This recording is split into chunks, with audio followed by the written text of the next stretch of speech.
What's up, everybody? How's it going? It's your boy, Michael Harris, joined as always with Lincoln Cook. Welcome to the Left Hand Backhand YouTube podcast. How's it going, Lincoln?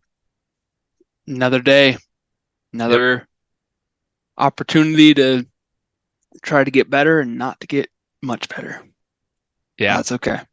it's an ever revolving circle of improve this thing, get worse at this, improve that thing, get worse at this. And yeah, my disc golf game feels like it's on a little hamster wheel right now where one part gets better and the other part flips upside down real quick. I think part of what's been a little bit frustrating for me lately is that I don't feel like I've been getting much better, but Yeah. yet I'm still scoring decent enough in Yeah. the rounds that I'm playing. When I'm doing field work, I feel like crap. When I go on the course, I feel like I throw further than I do in field work, but then I still end up scoring okay. And I'm like, Yeah. man, if I could only get better and still score okay, oh, I don't know. We'll see. Yeah. I mean, the name of the Uh, game is Golf. to score on the course when you're there. So, like, you know how some people like say they are talking about regular golf now is when they're on the driving range, they are Tiger Woods, and then they get out to the Yeah. course and they turn into like Happy Gilmore out there. So it's like it's good that it seems like you have the opposite problem where it's like your field work and practice sessions are not necessarily making you better, but hmm you're getting it on the course, which is all that matters. Yeah. You know how people say they have their, golf distance, but they also have what they say is their, oh yeah, I can throw, 450 feet Yeah. kind of thing. Yeah. And it's like, can you really? Yeah. Like maybe you've done it a couple times. Or people say like when they're, doing field work, they can throw 400 feet, no problem, whatever. But then they get to on the course and a 400-foot hole, they're 40 short. Yeah. Yeah. If not more, right? Yeah, exactly. I'm the opposite where in field work, a really good throw for me right now is like 360. Yeah. I can obviously get a couple that pump deeper, but I'm consistently 330 with my fairways, 350 with my distance drivers. Yeah. About there, right? hmm But then you get me on a course and a 380-foot hole, I can get there a decent chunk of the time, at least on the course. I don't know what it is about throwing towards a basket, but something about Yeah. throwing towards a basket actually helps me. Visualize. Yeah, but I think Yeah. I still want to be able to throw 380 on field work and then throw 420 on the course. You know what I mean? For sure. But Sure. that's the grind. That's what Perfect. we're working towards. Yep. So today's show is going to be pretty simple, straightforward. We got the Music City Open recap. You absolutely dominated me in the results. We can go over Let's those. go. We got a few dealer's choice. I think you have a few for us, so we'll just kind of chit chat, talk about those. We will do some more US AMs in the bag. And instead of our 2 minute drill, I think we're going to switch it up and just kind of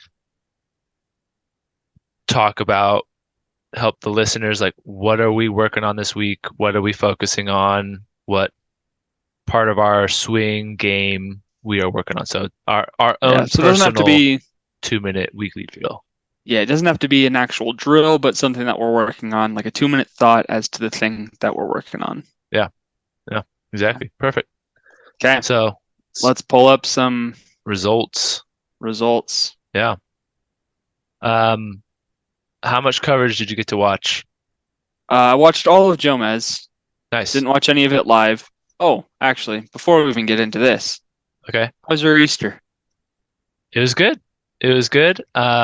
We got I some had- candy, you and me. Got a lot of candy. Got to wake up really early, had work. But I got to join the family at the grandma-in-law's house. We go there every year. I've been there before, and it's a great time. There's a big old family, a lot of food. A lot of sunshine. It was beautiful here. It's about almost 75, 80 degrees. So Wow. See, yeah, we were the same temperature, yeah, so we had some good weather yeah. out here in Colorado. Perfect for egg hunting. Yep. Little girls loved egg hunting. Yep. Mine are 2 and 4, so they're at the ages where this is the best time, for Yeah, them to go find candy with jelly beans in it. Like, heck yeah, let's go. yeah, yeah, We also unfortunately had some poop eggs, which my mother-in-law put some chocolate in some eggs, yeah. and those got Melted. left out because we didn't find my daughters didn't find them, Yep. or somebody else didn't pick them up. Then I was cleaning up the yard the next day and picked up a bunch of Yeah. chocolate eggs. Yeah. We're at the point all the so I'm considered like the grandkids age, but I'm the oldest of them all. Hmm. But the youngest one is 11, and so our Easter eggs are filled with green money. So Mm, don't have to worry no matter what temperature it's going to be, it's not going to melt those things. So Daggum. See, yeah, I no offense, mom and dad. I never got that as a kid. We found real eggs, like actual yeah, hard-boiled eggs that we dyed. yeah, That's all. yeah, That's all we gotta find. yeah. Stupid Easter bunny. It's a good time. All Good right, times. Music City Open. Okay. Simon You Lizotte took it did down un unreal. Do we from want to just talk about Chase like card. the actual results before going into Yeah, our picks? yeah. We'll go So yeah, through results starting with Simon. I'll recap this real quick for us. Simon came from Chase card and birdied the last 8 holes yep. or something like that. Hmm. Just unreal terror, and came back to win it. Good showing from Anthony Barella coming at second. Yeah, Happy to see him. He easily could have won this thing if he could have put a yeah, quarter of the time better. Like, not yep. saying that he had to make all of his putts, but if he made a quarter of the putts that he missed, He only had to he would make have won it by multiple yeah, strokes. only had to make two more putts. So Yep. Calvin, Gannon, and Chris tied for third. James Proctor with another great finish. I mean, yeah, he's just killing it. steady out there. Sixth place, Austin Turner. That's 2 good weeks. Lefty love, Lefty. Let's yeah, go, baby. yeah, My boy Rick, had a boy Rick, came back yeah. for Great the showing. tournament finally Yep. Hmm. and played the whole tournament. So let's see how well he can do moving forward. But Yeah, I think disc golf's better when Rick's up there competing. yeah. When they're all here, it's. I remember last Yep. season. And then rounding out the top 10, we got Joel. Oh, sorry. Very good. Joel Freeman and Isaac Robinson. Yep. Yeah. No, it's just. I mean, whenever Ricky, Paul, Eagle, Calvin, and I guess now it's almost maybe Simon, but whenever those top 4 or 5 guys aren't there, you kind of have that little asterisk next to their win of like they They won, they but they didn't won, take down the top. they didn't take down everyone. Right. Um, but the thing for me this year, it doesn't matter. It doesn't matter if they're there. Everyone is pushing each other. Everyone is scoring well. Everyone is. I mean, I think just we've had 3 chase card wins in a row on the Elite Series. Yeah. Is that Yep. it just goes to show you how much closer the scores at the top are. That's all to me, Yeah. that's all it is like the scores at the top are closer. Um, you I could, mean, we got incremental strokes going all the way down, yeah, but from first place to ninth place is 6 strokes. yeah. And That's saying a lot. 2 years ago, 3 years ago, the first and second place players were 6 strokes clear of the Yeah, rest. easily. Now you're having to go 10 shots down. So that's kind of one thing I wanted to ask is like with those wins from the chase card, do you think that is the leaders choking, or do you think the chase card players are close enough to striking distance and just kind of get to go out kind of guns a blazing and don't have that pressure of that lead? So like they just get to play a lot more free, a lot more relaxed, and attack from the get-go because they're not there yet. I think Like, yes. yeah, Both those things are true. I mean, realistically, the lead card, they're in the lead after round 2. If they play the best on round 3, they win, right? yeah, Like, yeah, plain and simple. That's how it yeah, is. yeah, Again, I think this is where 4 rounds really does separate some of that difference. Because after round 1, first place was -7. yeah, Second place was -6. Or, sorry, not second place. yeah. Well, there's Third two place, sevens, and then yeah, third place was -6. And then it was like 15th place was -5. yeah, yeah, So there's a huge, huge grouping at -6. yeah, And I would love to see another day of that tight competition at the top to see the cream actually rise to the top. yeah, yeah. 3 is just enough to give those guys a slight chance if they have like not like a total stellar performance on one round. But Yeah. again, the 4 rounds is you will have the top 10 making their way to the top 10 more consistently and not necessarily having to um it's just a better product, I think. You have to be able Yeah. to perform.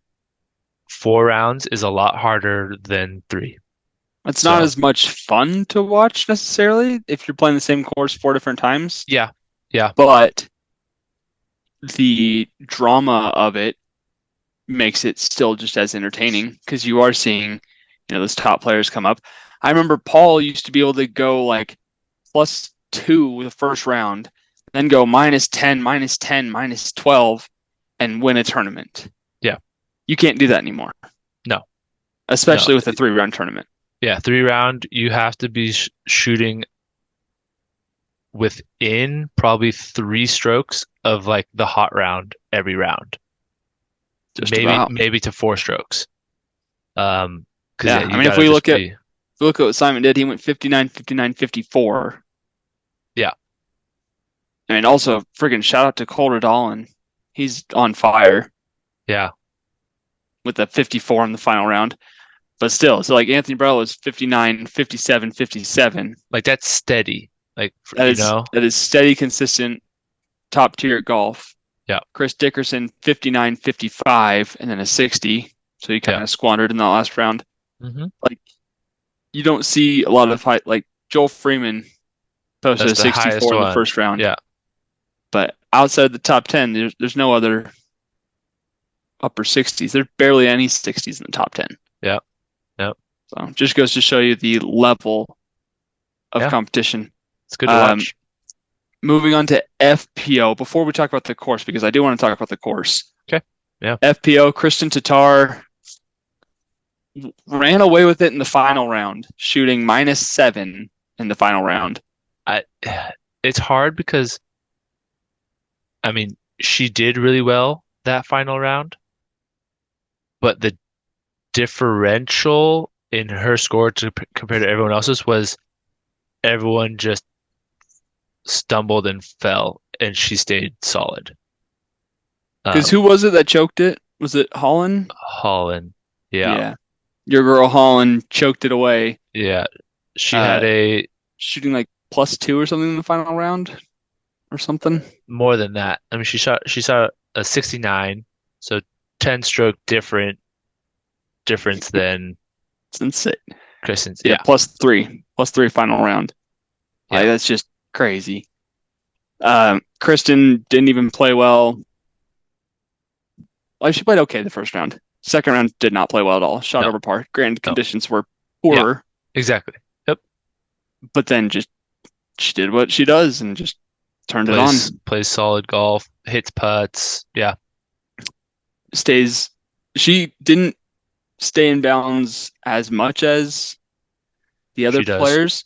Yeah, Like, I think she had like 7 or like 4 or something OB strokes.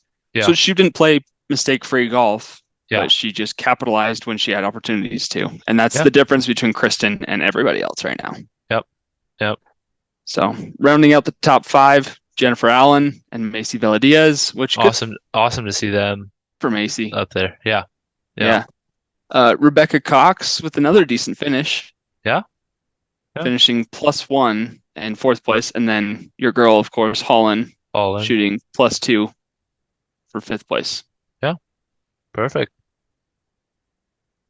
So those are the results. Looking at our picks, I kind of ran away with Wipe the board. pick at Yep. 34th place. Chris Yep. and Gannon at third. Ricky at eighth, and Simon, my last pick, at first. Yeah. Compared to your Calvin, really Kevin hurt you the most, but Paul and Matteo, Yeah. just I mean, and those are, you can't win that way. yeah. Yep. I had 49, you had 129. That's not going to get it done. No. Yeah, my one guy Kevin was worse than your whole team. That's true. I didn't even realize that. Yeah. Unfortunately, your boy Chris Harris did not finish. DNF'd. Nope. No So he eye of came the in tiger in last him. place, and Yeah. Weston barely finished above that. All you So I had to got do that was extra finish. point. All you had to do was finish. Yeah. FPO, I didn't make the best picks, but I still took it down with Katrina Allen being my worst pick at 18th, but Holland and Missy at 5th and 7th. Yeah, great Picked picks. the winner again, Yeah. Kristen Tatar, but you also had Paige at 27th. Remember, so I didn't know if Kristen was going to be there. Who my second pick was Macy. Oh yeah, Yeah. I totally forgot about that. Should If have. we just moved Macy to Paige and gave you second there, Yeah. you would have won. That's all right. It's all right. It's too Does bad. We got two. I got a week to recover from my absolute crushing defeat before we head to Jonesboro. Jonesboro. So I love Jonesboro. It's one of my Yeah. favorite tournaments of the year. this course reminded me so much of that one. Am Of I? Jonesboro? Yeah. Am I like Hmm. wild in thinking that, or I no? did not make that connection at all, but I have lots of thoughts on this course. Okay. You lead us off. Okay, so I have said multiple weeks in a row that a course needs to be, ran through prior to it being an Elite Series. Last year it was a Silver Series, and this course was what they did. There were only like 4 or 5 holes that I recognized this year from last year. Yeah, they changed a bunch, I think, right? They changed a bunch, but that's what the Silver Series or the previous tournaments do, is I thought this course, I did not enjoy the look of it, but I thought it played fantastic. Yeah. Yeah. There were difficult shots, backhand shots. You could go forehand. There's landing zones. There's bomber holes. There were a couple, not gimmicky holes, but like technical, Yeah. shorter shots that you had to execute. Mhm. And it required Simon, who's a very well-rounded player, doesn't have the greatest forehand, but he has a serviceable forehand. Yeah. It took someone being able to execute all aspects of their game to win this tournament. Yeah. I didn't love the course from like the aesthetics, Yeah. the It was muddiness of it. Like Yeah. there were aspects of it I didn't love, but I loved that it provided a broad spectrum of shots that were needed to execute. Yeah, and I think that's what I liked most about it was it wasn't just throw it as far as you can, hyzer in your upshot, get your birdies that way. It was you had to hit certain spot landing zones. You had to even like think of your landing zones on some of those par fives, those Hole par two. fours. It's like you have to push yourself farther left on the like landing zone or farther right to make that upshot more approachable, or even give you a chance. So it's like that's the type of thinking that I like. Hole 2 coming out the gate, you had to be on the far right side of the fairway without going out of bounds, without going into the junk, to get the cleanest angle into the basket. And the basket wasn't like just wide open right there. Like there were trees guarding it. Yeah. And so it took a precise tee shot and a very difficult, like nearly 400-foot second shot. Yeah. Yeah. That's going to push the pros. I love that. I That's would a absolutely suck on this course. I yeah, know that that, but that's the type of par fours that I like where it's like distance helps, obviously, always. If you can throw it farther, you will have less distance into the basket. But accuracy is enough to keep you in the battle. You get to these disc golf or these like golf course type of courses, and it's who can throw it the farthest will win 85% of the time. But this one required distance with accuracy. Um, and there were a obviously couple of those when you big can throw lefty 500 feet, yeah, that helps. easier. Yeah. There were a couple lefty favorable holes where they had. My bad. There were a couple lefty favorable holes where they had to throw forehands and they Mhm. had to put it out wide and have it crash down. You would think that's just an easy shot to execute, right? But it required a precise, like it needed to go out a certain distance and then crash. If it crashed early, it was in the junk, Yeah. and you had to pitch out and try to salvage your par. Yeah. So there were downhill holes, there were uphill holes. I just thought the layout and the structure of the course Hmm. was awesome for the level of disc golf because we didn't see crazy, crazy low scores. No, no. But we saw really good scores I think being it had like to do with 7 under. conditions too, Sure. which I think is awesome. Like I don't like playing in bad conditions, but it's a different element to like when you don't get a full run up on a flat surface or the grass is a little bit longer on your approach or it's slippery so you can't just like smash your disc and have it just stick on the ground because it's going to Mhm. skip on that wet grass. Like all those, I liked it because it was just another Another challenging variable. variable. Yeah, exactly. To challenge these guys. There were a lot of tombstones though that I saw, which was Yeah, always kind of fun to see. yeah. I wish I could I throw it don't high I enough don't to do get that. discs to tombstone like that. No way. I also play in Colorado, so Yeah. that's never gonna happen either. I've played in some soft enough weather to do one, but it was nowhere close to the basket, that's for sure. Hey man. Got anything else with Music City Open before we move on to some dealer's choice? No, it was good. I mean, I think the trophy was freaking So sick. awesome. I And mean, Simon shredding on that thing, like, yeah, come on. yeah. I mean, I like it when tournaments kind of build into like their culture, their history, like where they are located, and just like it's something meaningful and not just a disc or some like I think of like the Preserve is a great one. Isn't there one that has like a big axe? Yeah, over in Norway or Yeah, somewhere in the yeah, Nordic countries. the Sula Open, I think. Yeah, Yeah, and then like that's so even sick. Texas State had the or yeah, Texas State or Austin had like the hat, like all that stuff. Like I think it's super cool. I think the trophies are obviously that's not what people are playing for, but in my mind as a fan, like that's It something adds to the value. adds to the value. And it's like I think of all those rivalry games in college football and they're playing for the cowbell or they're playing for Sure. Yeah. the horns or whatever. It's like those are meaningful to fans just as much as they are to players with time, Well, they need to obviously. get But D-Glow, the Great Lakes Open up in Detroit. They need to get a Ford car out there or something. I'd be okay with that. Yeah. Not that I would ever win one, but No. these tour pros would like one. Yeah. Pretty So cool. yeah.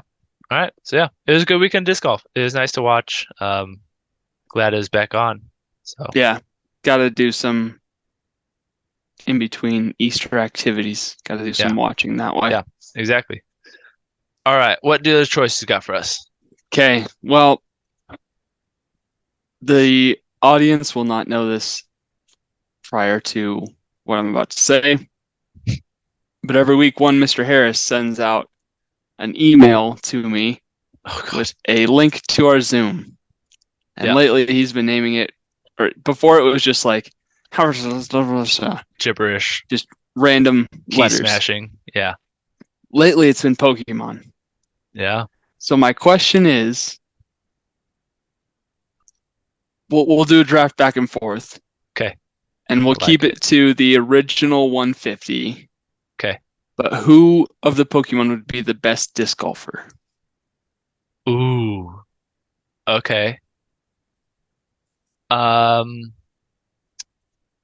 I would say I think like a not Vileplume, Bellsprout. Bellsprout. One of his attacks is Whiplash. That thing is just like phew, swinging in the wind. He's a green guy, so he's good in nature. I think Bellsprout would be pretty good at disc golf. I didn't even think about that, but that is a fantastic pick. The like obviously the famous picks, Charizard and Blastoise, right? They Yeah. got tiny arms. Yeah, I don't think they would be good. Dragonite is like my second favorite Pokemon ever. Yeah. Tiny arms. Couldn't do Yeah. it. Yeah. My first thought went to Machoke Yeah, because he's Ezreal or Hold. pretty much in disc golf. However, Machoke's arms are a little bit smaller and they're just like a little bit more compact. But I think Machamp could get it done.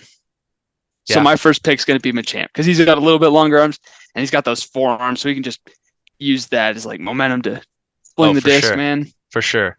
Yeah. So Machamp is my first pick, and Okay. also he'd frickin' beat the crap out of your Bellsprout.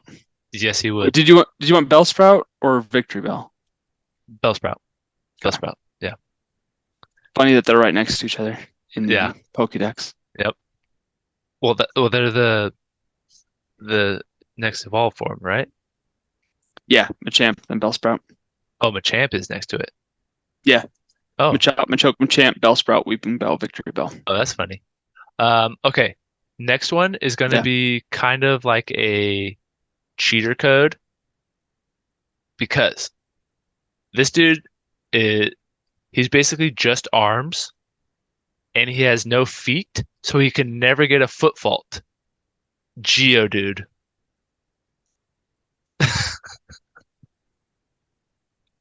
Okay. He's a rock with arms. So he's going to Yes, be he able to is. spin around on that little body of his and release that disc as fast as possible. Okay. All And right. you can't come on a foot fault because he doesn't have any. All right, I'll give that to you. I'm gonna go with Pokemon I do not like, but I'm gonna go with Pinsir.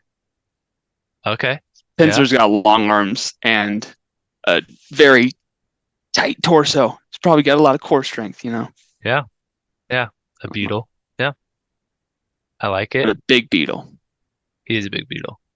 All right, this is getting a little Big old pinchers. He'd be able to chop down any branches in his way too, you know.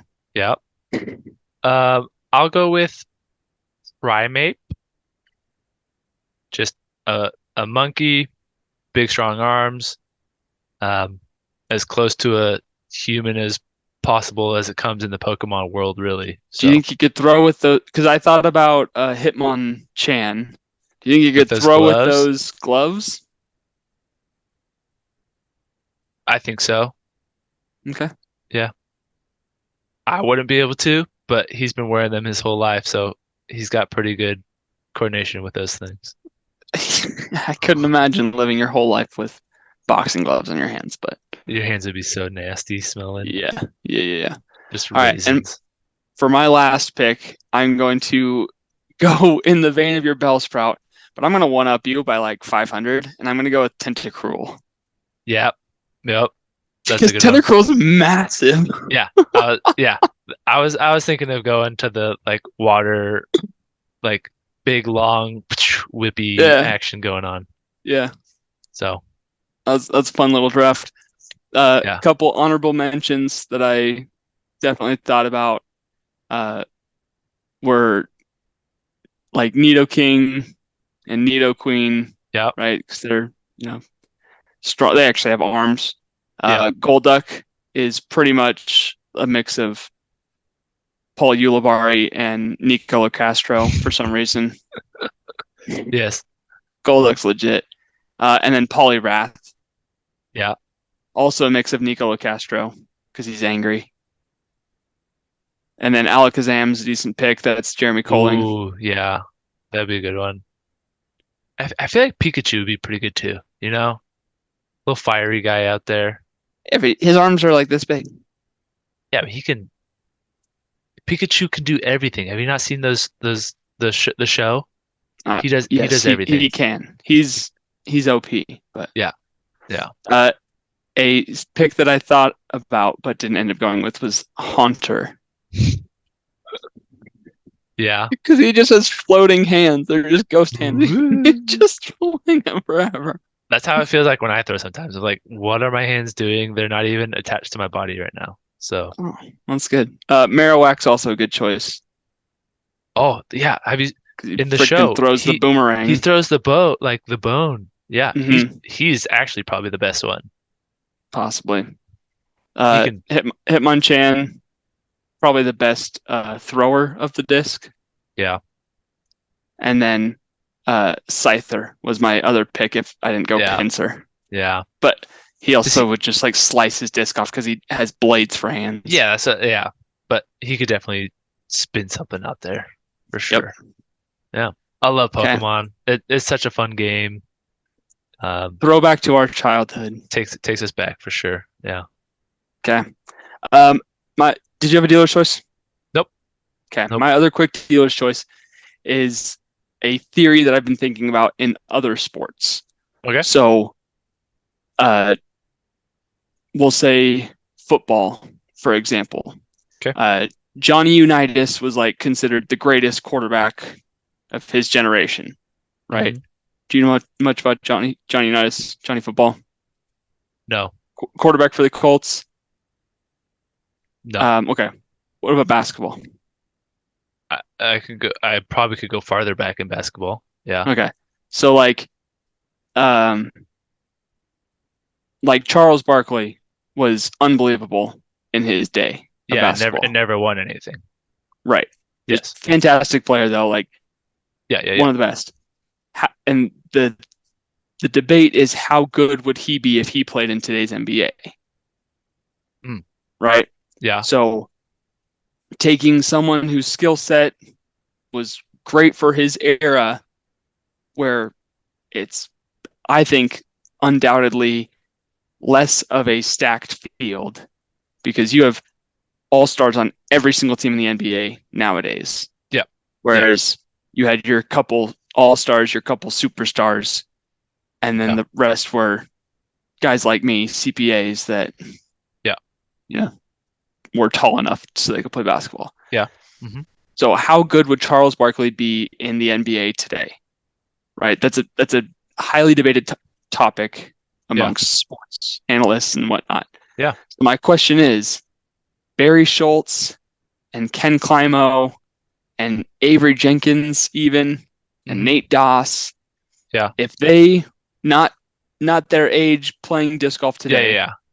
but In like their if they grew up in today's disc golf, yeah. how good would they be? Because I have strong opinions on it. Okay. Um. I I think I can start. Let's start from the most recent. I think like an Avery Jenkins and a Nate Doss would be kind of just clumped into that top 25 group. Um, there's occasionally a week or a course that they could pop off and get a win or two.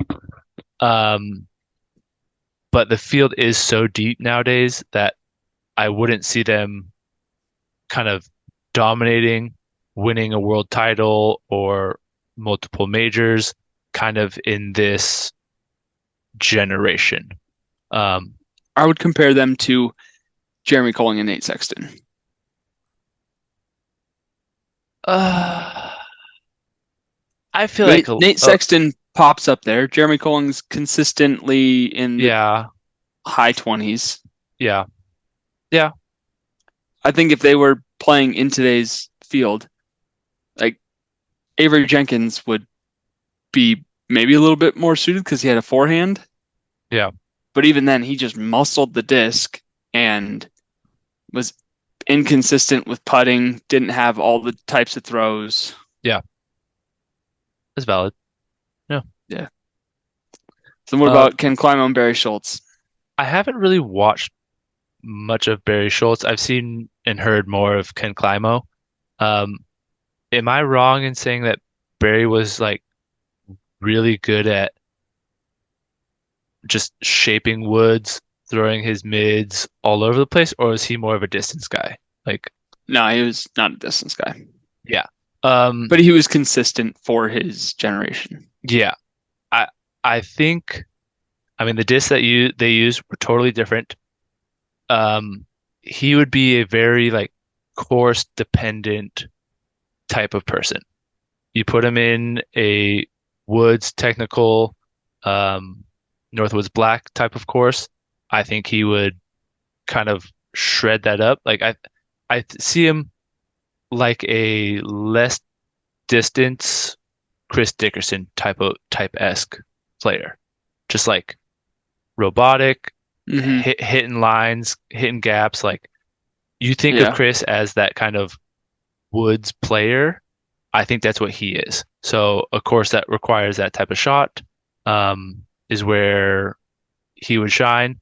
Put him on a ball golf course, and he kind of just sits in the upper middle area. But do you think if he grew up in today's disc golf community, do you think he would be good? Because I don't think anything about the way that he plays would set him apart from Yeah, today's field. that's that's where he would be good on some courses, and then some he would not. Like I know I'm that's a just very thinking of cop-out like, answer, but yeah, I I think Ken Climo would be not very good if he played today. His form is not suitable to throw distance. It's not suitable to throw high speed discs. Not yeah, suitable to play these long courses. I will. I think he would be if he, grew up playing disc golf with, Yeah, Isaac Robinson, right, in this age, he would be all right yeah. enough. But I don't think he'd be anything special. Did I think you? we give Kenny the GOAT status or, Yeah, the champ status. He was playing against nobody. yeah. Did you listen to his interview with Paul Yulbari and Brody at all? Mm-mm. Um, here they were talking about. So one of the, I don't know if it was the World Championships or not, was in Arizona, and when Paul Yulbari was playing out there, he he remembered watching Ken Climo throw a shot from like a certain distance, and he was like, "No way did he throw it from this far away." I think his form, yes, it's not like what we think of as textbook, but the discs he was using, the most stable one was like a DX Eagle. Beast or something. Yeah, like it had to be that way. And Yeah. that dude is a 6'4" like monster. I think he could have been good. Like if he had this technology, I mean, if you're throwing those discs 400 feet, 480 feet, and then you get something that's actually stable, like I, there's no reason in my mind you couldn't throw something else I just think we pay a 450 feet. lot of respect to Ken Climo and Barry Schultz. Yeah. when if they grew up in today's disc golf society, they wouldn't be anything special. Yeah. Um, do I think he would win 12 world championships? No, absolutely not. No, I don't think anyone is even going to touch four again. that's a take. I there's too I don't. many. I There's think Calvin could. how many does he have? Zero? Yep, but I think he could. Like he has the capability to. He has the capability, but with the tournament being still only 4 rounds, there there's is it four or are they five for Worlds? Last year was five. Okay. The Yeah, more the round last 2 years were five. the Ogden more and rounds in there helps Calvin. Yes, I agree. Um, so he could, but to have your A game for 5 rounds on one weekend and having the let's say 20 other guys that have like a legitimate shot at winning worlds hmm not also having their A like not having their A game is it like there's 20 guys that could win worlds hmm this year.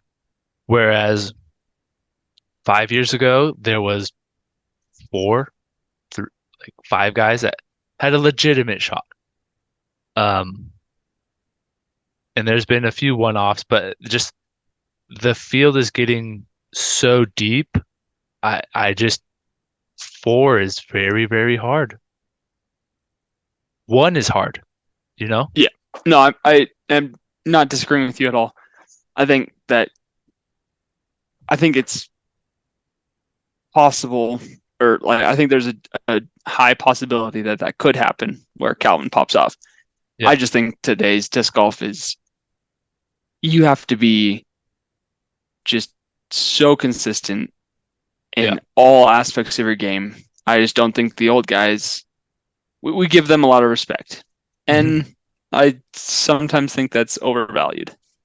Yeah, I do think so. I mean, everyone's like, oh, the NBA now is so soft. It's It's like like Babe Ruth. He was hitting home runs off of. a milkman, you know? Like that's who was pitching against him was like a milkman. Yeah, that's what I'm saying. Like Babe Yeah, Ruth hit home runs against who? How fast were they pitching? yeah, yeah, And then, Aaron Judge or Mike Trout, my boy Mike Trout, yeah. they're hitting home runs against The 95-mile-an-hour fastballs because yeah, that's like the slowest fastball out there. yeah, yep, Yeah. yeah. I sports have definitely, I mean, they have ours especially, disc golf has not come even close to peaking. Yeah. Um, I mean, every sport is evolving and changing, and athletes are getting bigger, faster, stronger, and including proper nutrition, proper like rehabilitate, like when they're injured, they're recovering faster. Like all these things, the science, They're technology, and dedicating like their lives to it. yes, more people are doing that in every sport, and especially disc golf. You couldn't play disc golf at the highest level and still have like another job, like some of those guys did back then. Right. Like that, it was all you did. It's all you do Yeah. now. So Yeah. yeah, Okay. That was a little bit longer than I intended, but yeah, it's a good one. yeah. I like talking about It's other sports. an interesting idea of comparing old to new Yeah, sports. It's a debate. There's no right answer. no, It's theories, ideas, whatever. yeah, for sure. All right, USM in the bag. Um, Little update for everybody. We got lodging booked. We got yep, flights booked, baby. It's yep, happening. yeah, yeah. Becoming more and more real. My flights out there are gonna be a little madness, but it's okay. You know, I'm not 23 like I used to be, but Oh, dude. I'll be able to pull an all-nighter for disc golf. Don't worry, I'm bringing my massage gun. We'll be able to get some recovery time. Nice. Nice. Yeah. And I just realized my flights there are Southwest, and then my one back is Alaska. And so I don't have any of those like I have overhead like bin access and I could check bags if I want to. So like I can actually like bring what I'm wanting to. I don't know, in my head I was thinking I was going to be flying some like Spirit Airlines or Mm, Legions and yeah. I wouldn't get to put a bag above my head or anything. So I was trying to plan on putting my discs in a little pink bag that I have over here and just like carrying that as my personal item. Yeah. But no, we'll be good. I'll Okay. be able to bring them Well, all. in the bag, last week we did mid ranges. Yep, yep. Kept it In in simple. in my practice round, or I played uh Beaver Ranch on Saturday, which Yeah. is a very famous disc golf course in Colorado. Hmm.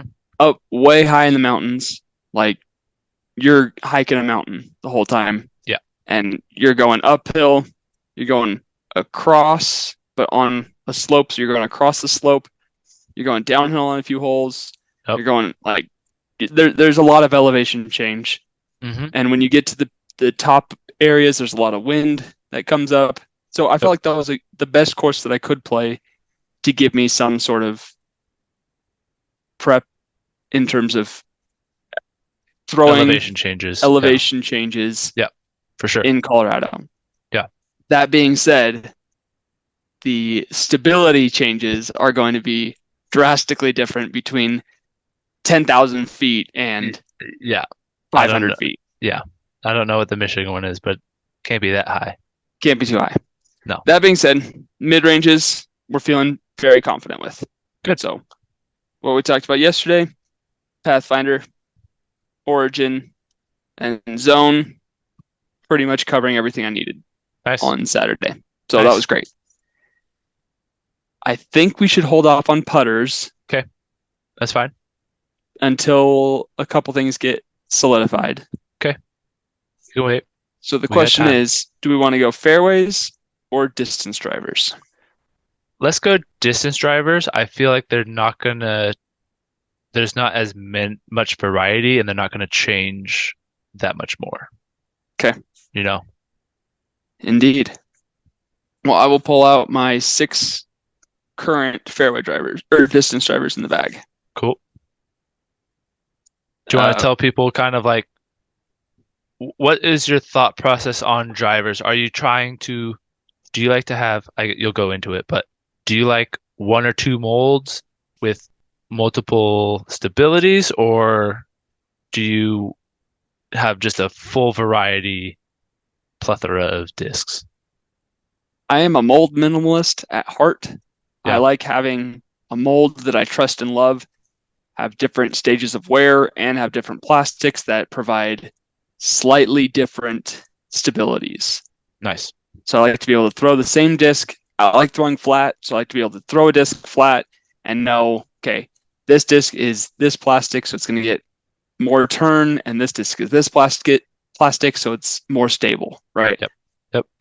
Granted, I'm throwing it up in Colorado, Hmm. so my go-to distance driver right now is the West Side Discs Sword. Yep. Currently, I have it in I have 3 discs in 2 plastics. Okay. I've got 2 Orbit swords. This Nice. pink one's my go-to. It's been my workhorse lately. If I throw it flat, it gets turn and it gets fade pretty darn straight. If I give it hyzer, it can get a little flip up, but it's still going to fade out pretty hard. Yeah. Nice. Or not hard, but it's going to give me like consistent It'll fade, but not finish. Yeah, not dumping fade. It's going to fade forward. for sure. This blue one is a tick more stable, so not a lot more stable, Yeah. just a tick. But I can throw similar shots with both of these. Okay. So I have kind of just like this is a direct backup that has some wear, but this one has a lot more wear. Nice. And I believe both of these are 174, 173. Do you want to tell everyone how and when you started throwing those. So that gets us to this one. So we've got this VIP sword. It's also 173.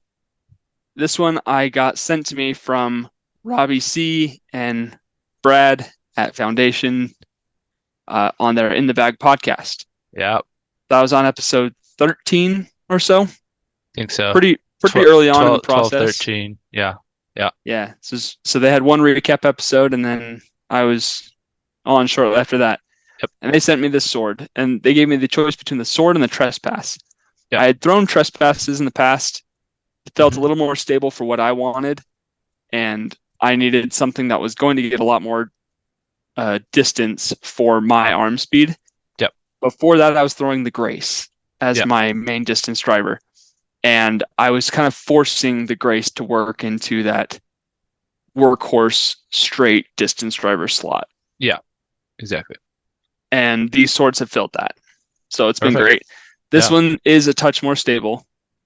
Okay. When I played in Kansas, this was my workhorse. I would throw this flat, and it would get turned and fade. Throwing it flat was throwing it like this. I didn't have these ones when I played at Kansas. Yeah. So these, I imagine, will be a little bit more hyzer flip, which is probably a little bit more clutch anyways, to have these just be hyzer flip action at lower elevation. Yeah. And this one be just thrown flat and kind of fly the same as if I threw a hyzer flip. Yeah. Perfect. So these will be my workhorse backhand distance drivers. I can and have and will forehand them, but I primarily lean on them for backhand max distance. Nice. The next disc that 100% has a spot, it's not leaving the bag. It's one of the most hated discs on the market. Michael laughs at me every single time, but it works, and I'm confident with it, and I love it.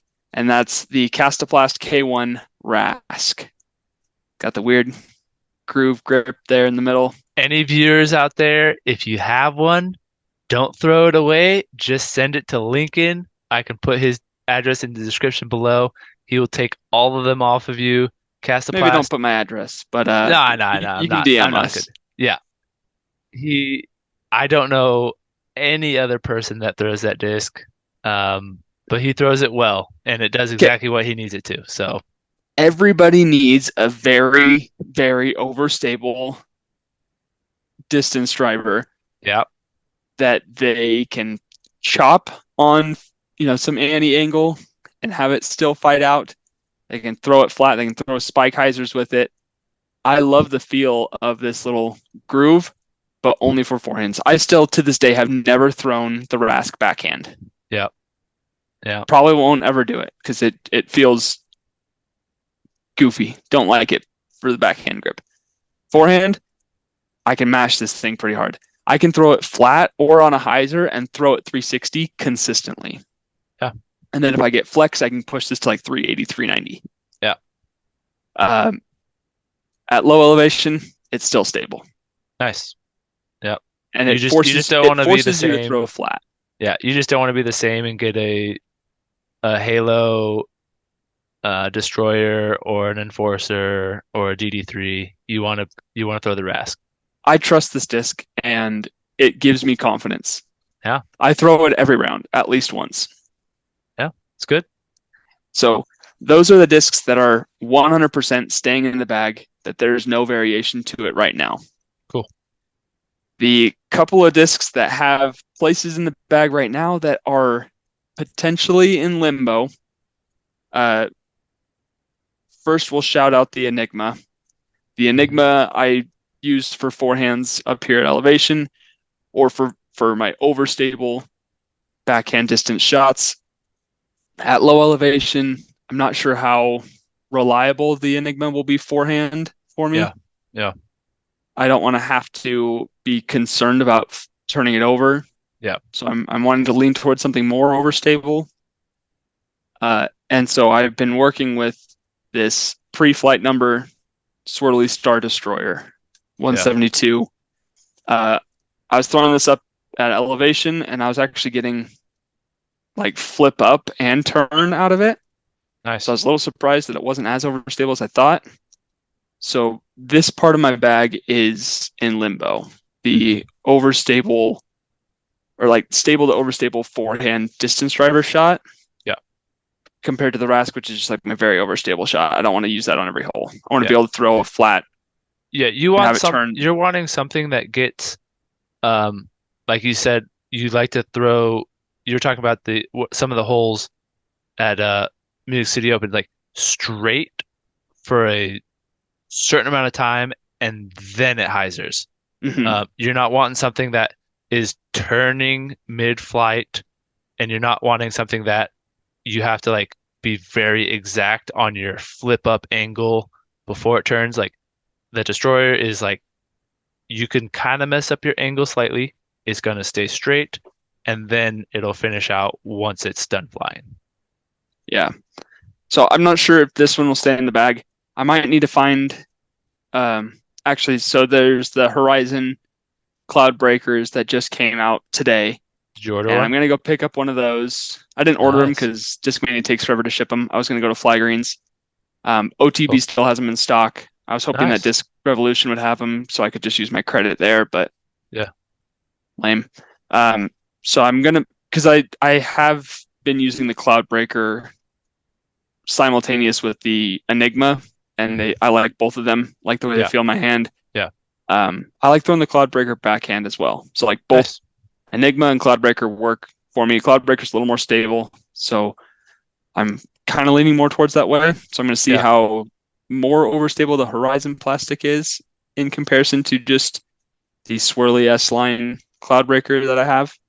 Perfect. Um, but the other disc that I have been honestly loving, but I'm not sure if it's going to be lower elevation love, is the DD1. Nice. And I've been loving this for backhand shots that I just want to throw flat and hard and fade out.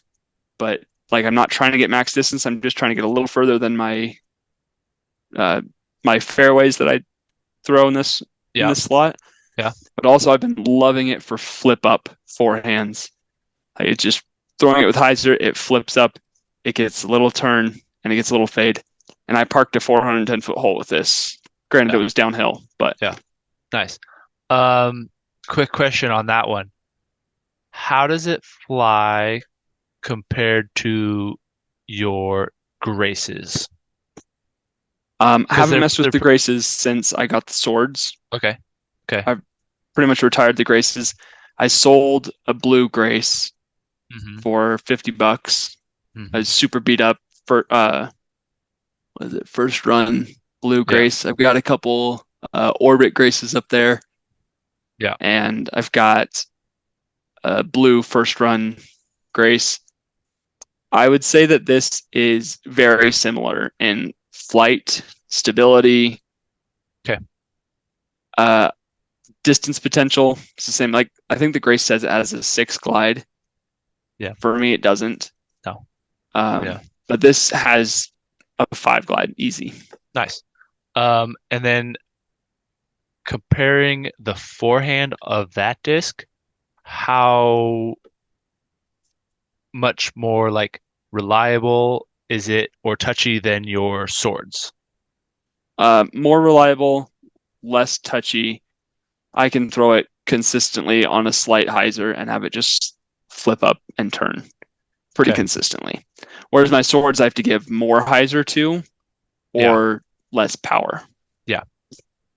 Um, And I'm the person that likes to throw the same shot over and over again. I like to throw flat yeah.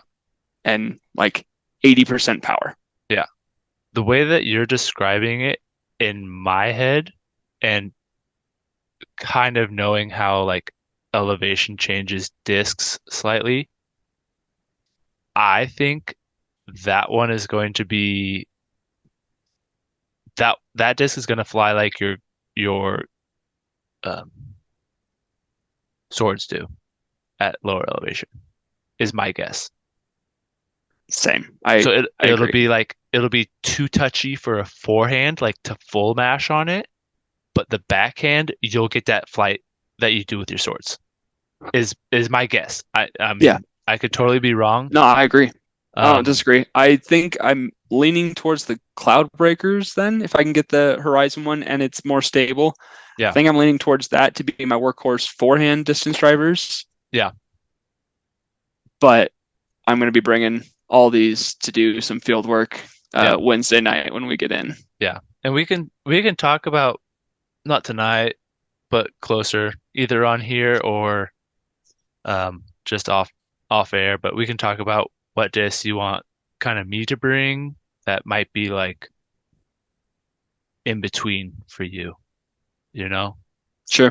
I have some destroyers, I have an enforcer, I have like all these different discs that do pretty well for me, Rives, um, at lower elevation. So like if you need different gaps or backups or something, I got you.